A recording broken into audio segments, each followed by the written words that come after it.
Yung kadaldalan mo, isang kawalang yan. Tumahimik ka, magkaibigan kami nito. Di ba? Parang ganun eh. Yes, of course, hindi ganyan ang pagkasabi. Pero, pambihira.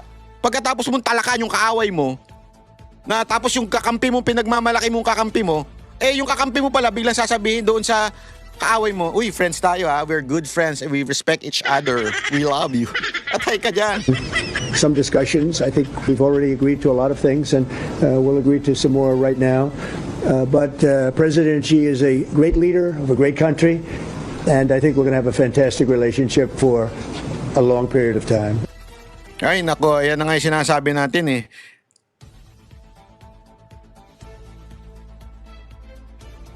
Wait lang po, wait lang po, importante. Choto mate, choto mate.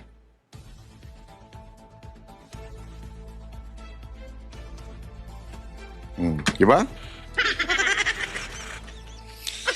Ay, nako. Anyway, ito nga, kaya nga alam mo ito, may papakita ko sa inyo ha. Sa gitna ng mga aligasyon ng garapalang korupsyon sa bansa, umapila si Pangulong Marcos Jr. sa mga banyagang mamumuhunan na patuloy na magtiwala sa kakayahan ng mga Pilipino. Sa kanyang departure speech bago bumiyahe patungong Busan, South Korea, ay tila hinikayat ni Pangulong Bongbong Marcos ang mga negosyante sa rehiyon na maglagak ng puhunan sa Pilipinas. Giit ni Marcos, determinado ang kaniyang administrasyon na palawakin ang mga oportunidad sa kalakalan, enerhiya at digital transformation. Kung matatandaan ay tila agaran niyang ipinahinto ni South Korean President Lee Jae-myung ang 28.7 bilyong infrastructure loan para sa Pilipinas dahil umano sa pangambang malulustay lamang ito sa katiwalian ang pera ng kaniyang mamamayan. Ito'y patungkol sa mga isyong kinakaharap ng administrasyong Marcos kaugnay ng mga maanumalyang flood control projects. Kaya naman tila hindi nga napigilan ng ilan sa ating mga kababayan na questionin ang panawagan ng Pangulo sapagkat dapat muna aniyang linisi ng gobyerno ang imahe nito laban sa isyu ng korupsyon bago humingi ng tiwala mula sa mga dayuhan.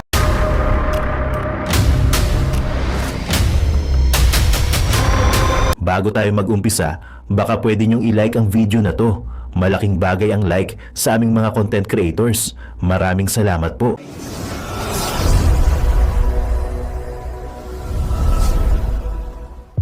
Hayop ka talaga! Ang ganda mong lalaki! Gobyerno to, napatunayan na natin, ninakaw yung mga pera natin. Wala ba kayong gagawin to compensate? Diba? Parang ganun eh. Wala ba kayong gagawin? Sabi ko nga sa inyo. Kaya nga ito, meron nung itong balita na ito na matindi hong ba na to ha.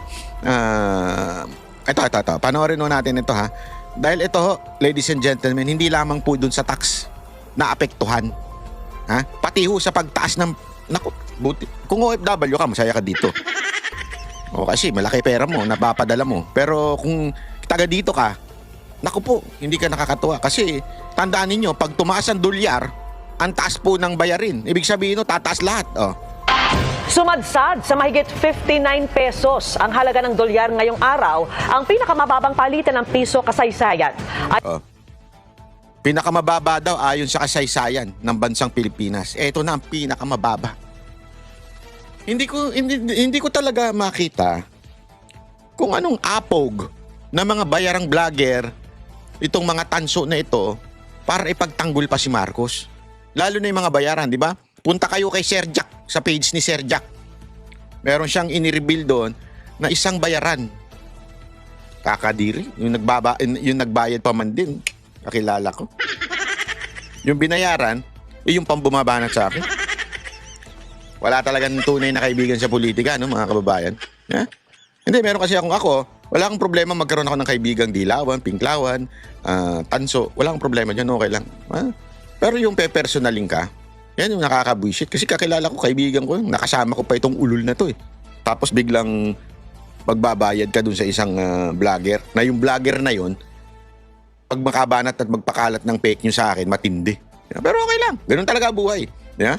Pero ang hindi ko maintindihan, kung paano nila na-atim na ganito na nangyayari sa Pilipinas, bumabagsak na talaga ekonomiya ng Pilipinas, sumasadsad na, dumadaus-dus na, ika nga. Diba? Dumadaus-dus na, sabi nga ni Sangkay, na ibabangon tayo sa pagdaus-dus. Dahil sa Talano Gold. Dumadaus-dus na tayo, kaya pa nilang ipagtanggol to si Marcos. Yun ang hindi ko maintindihan. Po sa Bangko Sentral, posibleng sinasalamin nito ang pag-aalala ng merkado sa ekonomiya na apektado ng anomalya sa mga flood control project. Ang epekto nito sa presyo ng mga bilihin sa pagtutok ni Tina Pangiliban Perez. Ang iskandalo sa bilyong-bilyong pisong kickback sa mga anomalyang flood control projects mukhang may tama na pati sa halaga ng piso. Ngayong araw kasi, nagsara ang palitan ng piso kontra dolyar sa all-time low na 59 pesos and 13 centavos. Ako, alam mo, sa tingin ko hanggang hindi nasusolusyonan tong korupsyon, aabot to sa 60. Hindi na ako mahal na ng gadget na bibili natin. Ako, patay tayo dyan. Kontra dolyar, ang pinakamahinang level ng piso sa kasaysayan. Sa intraday trading, sumampa pa ito sa 59 pesos and 20 centavos kontra dolyar. Sa isang pahayag, sinabi ng Bangko Sentral ng Pilipinas na posibleng sinasalamin nito ang pangamba ng merkado sa posibleng pagbagal ng paglago ng ekonomiya dahil sa mga kontrobersiya sa infrastructure projects. Ayon sa isang kongresista, makikita rito ang korupsyon, isa ring economic issue. Pero sa isang panahon kung saan mataas yung distrust, mataas yung nakikita na usapin ng corruption, Para lang pumantay yung tinitingnan ko kasi medyo hindi pantay. hindi tayo nasusurprise na may ganitong epekto. So habang sinasabi ng iba that corruption is a political issue, more than that, corruption is an economic issue. Ayun, hindi ko maintindihan bakit ini-interview pa ng media yung mga makakaliwa na alam naman natin sumusuporta sa mga kasamahan. Hindi kasi, kaya nga CPP, NPA, NDF yan magkakasama sila. Maaring legal sila, legal front nga, pero magkakasama pa rin. Kaya niyong tiisin yan, media, na itong mga ganito ini-interview nyo pa. Ang kasama nila, CPP, NPA, NDF, yan ang pangalan nila. Hindi ko maintindihan bakit yung pinag-aaksaya ng panahon nito mga ito. Ngayong nasa all-time low ang piso, hindi maiwasan ng mga consumer na mangamba. Hindi, sabi kasi naman nila, akbayan naman daw siya. Baka kasi sabihin ng iba dyan, hindi, tama ba? Akbayan ba to? Yan. Baka kasi, di ba parang breakaway group naman daw sila. Kasi yan ang, yung grupo ni Ontiveros, para di umanong breakaway group daw. Hindi naman daw talaga, di ba sabi nga ni Ka Eric, ito yung mga hilaw na komunista, something like that. Nakalimutan ko na what's the exact term. Pero gayon pa man, ganun yung kanilang ideolohiya di ba? Maaring hindi sila magkakasama in a sense na nag-uusap-usap, maaring ganun. Pero yung ideolohiya nila, iisa. Hindi maganda, mali para sa akin, ng corruption, hindi tayo nasusurprise na may ganitong epekto. So habang sinasabi. Ngayong nasa all-time low ang piso, hindi maiwasan ng mga consumer na mangamba. Ayon sa isang ekonomista, kailangan maghanda sa pagtaas ng presyo ng bilihin, Grabe. pero may mga makikinabang din sa paghina ng piso. Tataas yung importation cost. Pero dahan-dahan, may konting pick up yan sa mga presyo ng bilihin. Umakit yung dollar, a little over 59 ngayon. Sino makikinabang dyan? Yung mga kumikita in US dollars. Mga exporter, mga YouTuber. Hindi, dapat nga maging masaya ako Pero hindi kasi ako masaya kasi ganun din Alam mo, kaya mga kamag-anak ng OFW, di ba? Masaya kayo dahil yung inyong mga kamag-anak na nasa ibang bansa pag nagpadala, dolyar. Sabihin na natin, malaking pera. Pero remember, pangkalahatan, hindi yung laki ng pera nyo kasi may tataas din Tataas din yung parang pataas lang ng pataas. Lumaki nga yung kinikita ninyo pero yung gastos naman dahil ang pag-i-import mas mahal na rin dahil bibilin mo halimbawa yung dating binibili mo ng $1 di 50 pesos yan. Ngayon, atumbas niyang 59 pesos na. So tumaas ng 9 pesos, di ba? Kahit ba ikaw, tumaas din yung sahod mo. Mali, hindi pala sahod. Ayuda mo mula sa magulang mo na nagtatrabaho sa ibang bansa, tumaas man yan, pero yung bibilin mo rin naman, tumaas din. So, sa madaling salita, sana ba kung lahat ng pambibili mo galing doon sa magulang mo. Siyempre, meron ka pa rin sariling kita dito. Kung nagtatrabaho ka, unless tambay ka lang sa bahay mo, umaasa ka sa magulang mo. Di ba? Kung nga rin, nagwa 150 ka. Sa mga Barbie, sa gabi, lumalabas ka para 150. Yung 150 mo, mababawasan na ngayon kasi ang presyo ng tataas na. Tama, mali? OFWs, of course, magpapasko pa naman, di ba? So, mataas yung palitan, no? So, yung mga turista, yung mga foreign investors na mamumuhunan pala sa Pilipinas. Mahalaga raw ang good governance para makabawi ang piso. Yung mga kailangan parusahan, dapat iserve yung hustisya. As the saying goes, justice delayed is justice denied. Yo. Yung mga petty crimes, di ba? Yung mga nagnanakaw ng cellphone, yung mga nagnanakaw ng gatas, no? Kasi gutom yung sanggol o yung anak na. Nauhuli yung, di ba, kaagad? O, nakukulong. Ganun din dapat, pagdating sa malalaking amounts. Sabi ng BSP, Hindi ganun yun. May due process pag malaki amount eh. Kaya nga yung pinakamalaki nagnakaw ng amount ngayon, tangina, bayani pa, animal. hayaan nila ang market forces na magtakda ng exchange rate. At kung mag-participate man daw ang BSP sa palitan ng dolyar, ito ay para lamang maiwasang makaapekto ito sa inflation o pagtaas ng presyo ng bilihin, sa halip na makontrol ang pagbabago ng forex sa araw-araw. Tiniyak din ng BSP na suportado ang piso ng pumapasok na remittance, mabilis na paglago ng ating ekonomiya, mababang inflation at mga kasalukuyang reforma sa bansa, pati na rin ang pagpasok ng foreign exchange mula sa BPO, turismo at mga OFW. Ito pa. Panoorin nyo ito ha, matindi itong balita nito. Tawan-tawa ako dito, grabe sabi ko. Sablay talaga to si Marcos. Oh. Sablay talaga to si Marcos. Given our different national conditions, we do not always see eye to eye with each other. And it is normal for the two leading economies of the world to have frictions now and then. And in the face of winds, waves, and challenges, you and I... Naging babae si Xi Jinping. Hindi. Ini-interpret lang nung babae yung sinasabi ni Xi Jinping, ha? Ini-interpret niya. Baka lang sabihin ninyo, ba't naging babae si Xi Jinping? Hindi. Ini-interpret lang niya. Okay, talay. at the helm of China-US relations should stay the right course and ensure the steady sailing forward of the giant ship of China-US relations. I always believe that China's development goes hand in hand with your vision to make America great again. Over the years, I have stated in public many times that China and the United States should be partners and friends. The world today is confronted with many tough problems. China and US can jointly shoulder our responsibility as major countries. Grabe, no? Friendship sila, no? Friendship sila with America. Tingnan mo yung sasabihin ni Trump, ha? Pakinggan yung sasabihin ni Trump. And work together to accomplish more great and concrete things for the good of our two countries and the whole world. It's a great honor to be with a friend of mine, really for a long time. A friend of mine. Gago!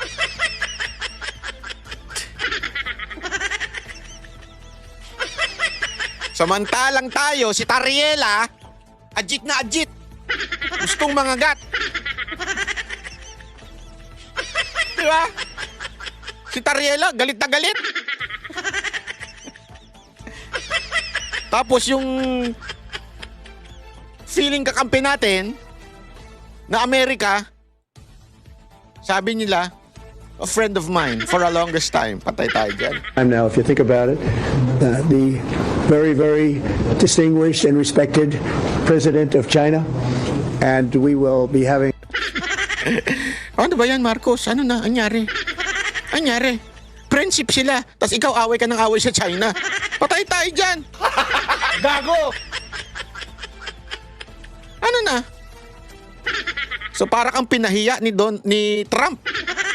Hindi, ito. Para kang pinahiya ni Trump. Ikaw, dyan sa ASEAN, bumuka yung bunganga mo at bumanat-banat ka sa China habang si Trump pinuri pa ang China, pambira, oh.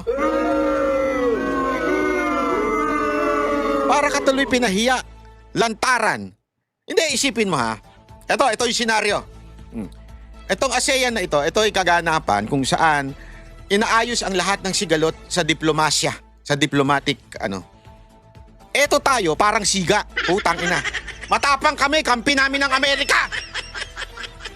Eto kami. Ganyan ang dating natin, siga-sigaan.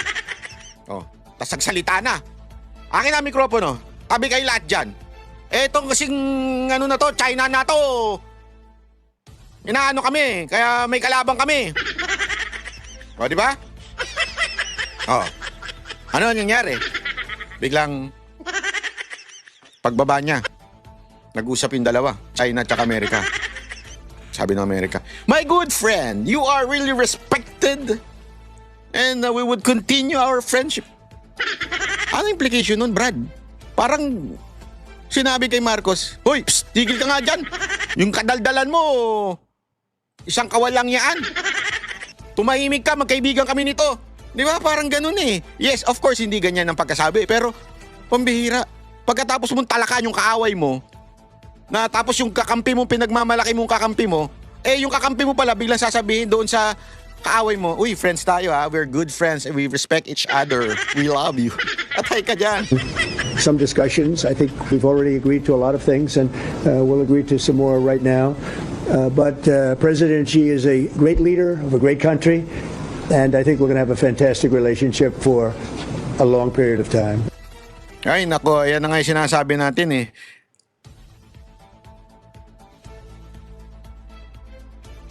Wait lang po, wait lang po, importante. Choto mate, choto mate.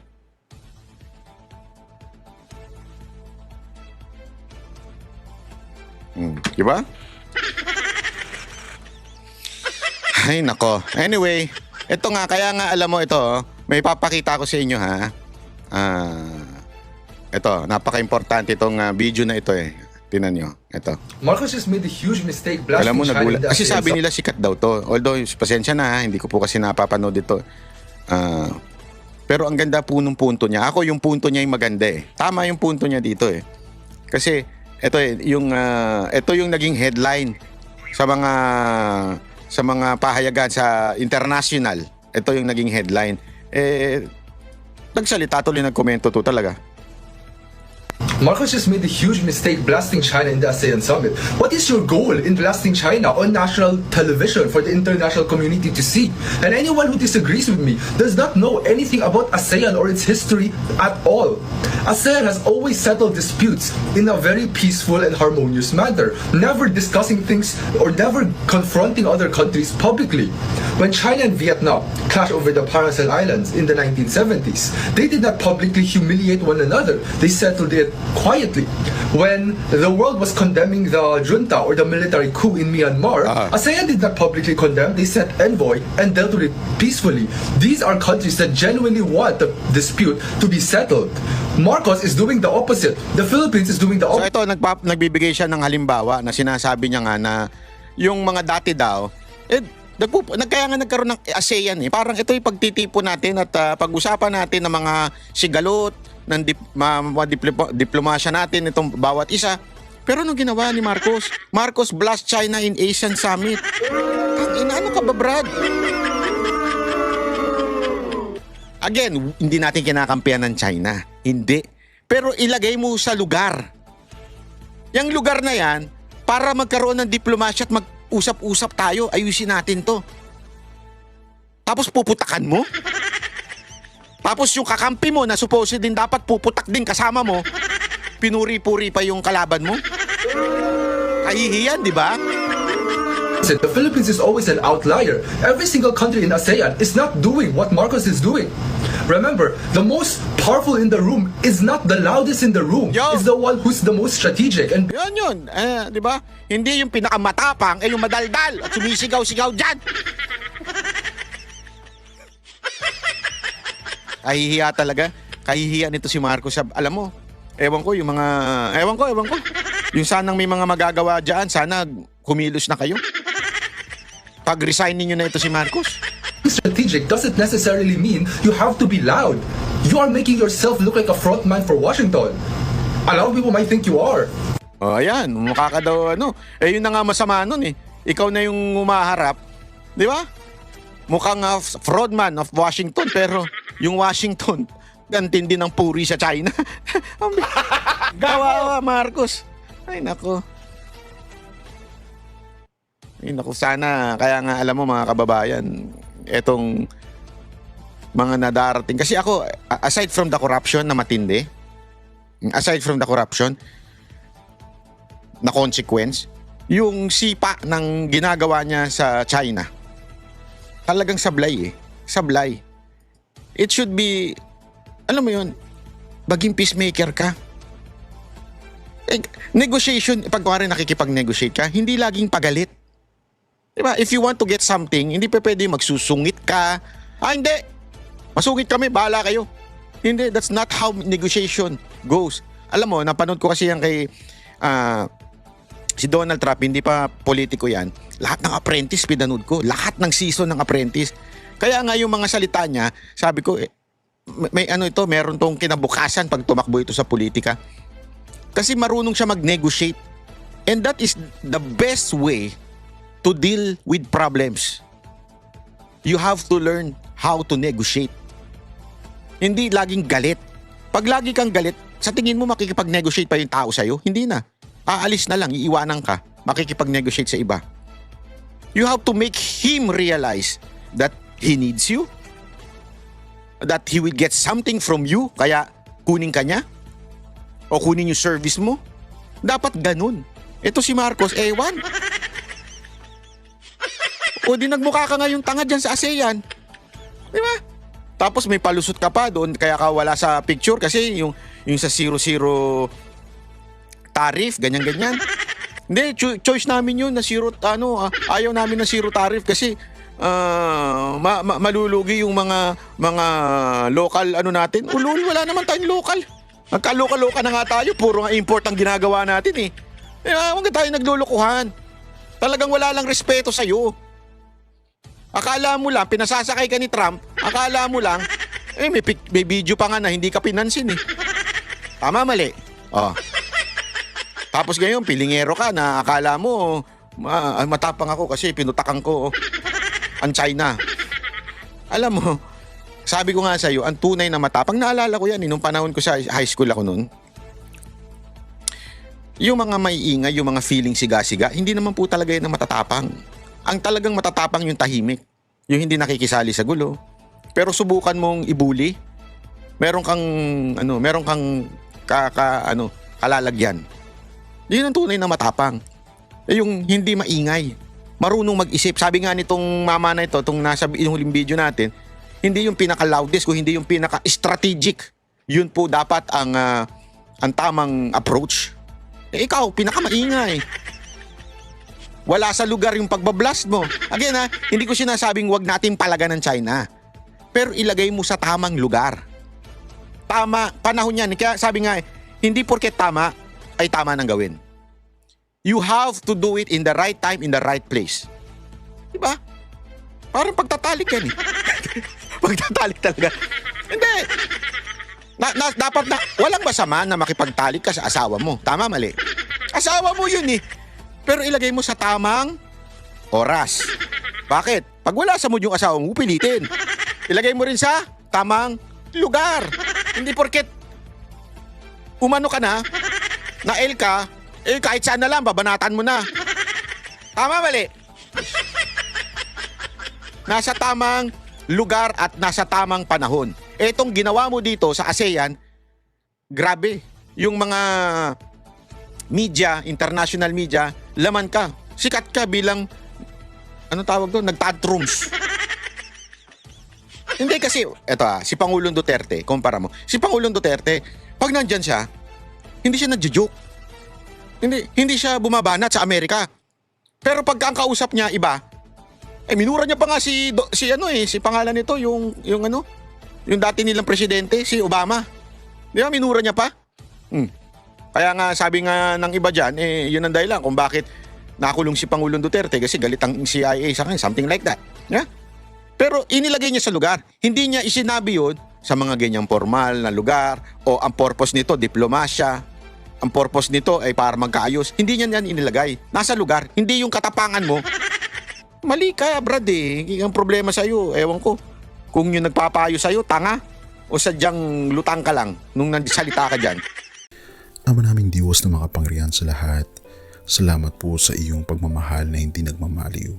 Sa gitna ng kaguluhan sa aming bansa, turuan niyo po kaming magtiwala sa iyong hustisya at hindi sa hustisya ng tao. Linisin niyo po ang aming mga puso at ituro niyo po ang tamang daan ng katotohanan at pag-ibig. Tulungan niyo po kaming maging ilaw sa gitna ng dilim at ipakita sa mundo na may pag-asa pa sa pangalan ng aming Panginoon Hesus. Salamat po sa pag-ibig po ninyo at salamat sa pagdinig ng aming mga panalangin at iligtas niyo po kami. Sa pangalawa po ninyong pagparito at patawarin po kami sa lahat ng aming mga pagkukulang at pagkakasala sapagkat ito po ang aming samutiling sa matamis na pangalan ng aming Panginoon Hesus. Amen. Sa lumang silid, mag-isa kang tahimik, walang kamera, palakpak ay wala na. Ngunit sa bawat pader ng bayang iniwan mo, may pangalan mong di na mabubura.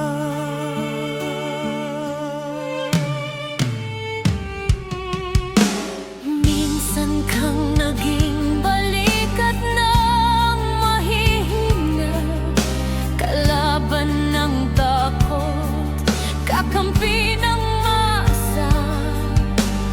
Di mo man laging nasabi ang tama, pinili mong ipaglaban ang madla.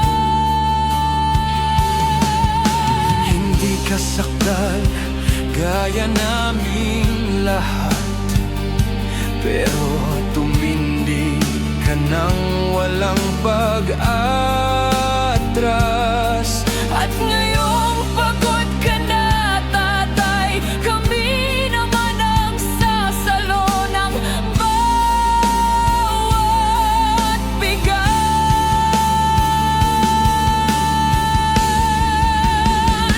Hanggang sa dulo, ikaw ay mahal. Kahit papagod na ang iyong katawan. Tatay, salamat sa iyong paglaban. Ngayon, kami naman hanggang sa dulo. Di ka namin iiwan. Ang kwento mo'y dala ng bayan.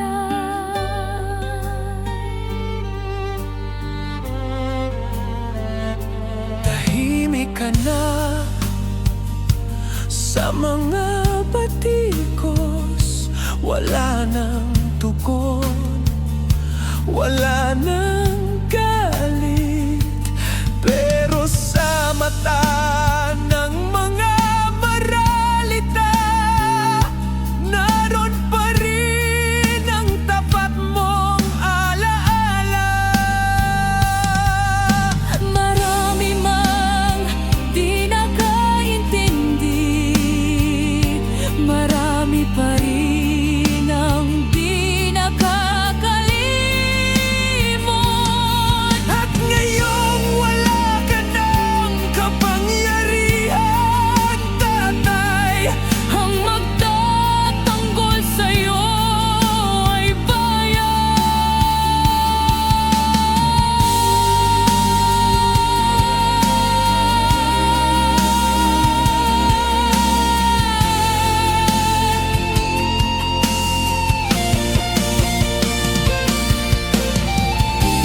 hindi ka nag-iisa. Kahit ngayon.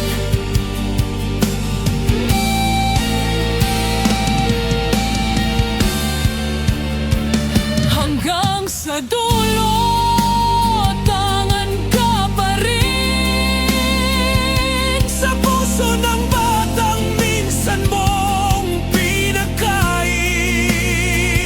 Hanggang sa dulo, di ka nag-iisa.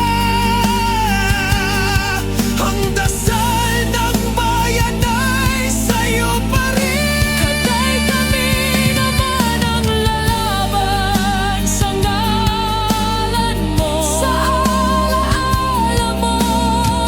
Hanggang sa dulo. Dalangin ka ng puso ng masa.